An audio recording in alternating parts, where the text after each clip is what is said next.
कराची से PIA के फ़ज़ाई बेड़े में नए तैयारों की शमूलियत। रवा साल का दूसरा एयरबस 320 तैयारा शारजा से पाकिस्तान पहुंच गया है।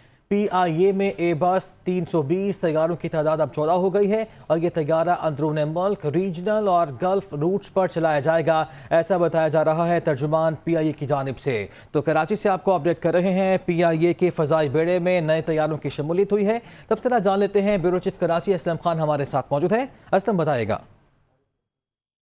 एयरबस 320 तैयारा शारजा से पाकिस्तान पहुंच गया है। पाकिस्तान इंटरनेशनल एयरलाइन में एयरबस 320 320 साख्ता तैयारों की तादाद 14 हो जाएगी। तैयारा नई नशिस्तों, जदीद और आरामदेह कैबिन से लैस है, ऐसा कहना है तर्जुमान PIA का। तैयारा अंदरून मुल्क, रीजनल और गल्फ रूट्स पर चलाया जाएगा। ये तैयारा जो है वो 6 साल ड्राई लीज पर लिया गया है। इसकी मुद्दत के बाद PIA की मिल्कियत में PIA इस तैयारे को अपनी मिल्कियत में ले सकेगा। PIA ने गुज़िश्ता बरस तैयारों के उसूल के लिए टेंडर किया था। रवा साल 2 तैयारे पाकिस्तान पहुंचे। मजीद 2 तैयारे आइंदा चंद रोज में पाकिस्तान पहुंच जाएंगे। पहला जहाज इस सीरीज का 29 अप्रैल को पाकिस्तान आया था, जो अब फ़ज़ाई बेड़े में अपनी खिदमत सर अंजाम दे रहा है। जी असलम खान, शुक्रिया आपका।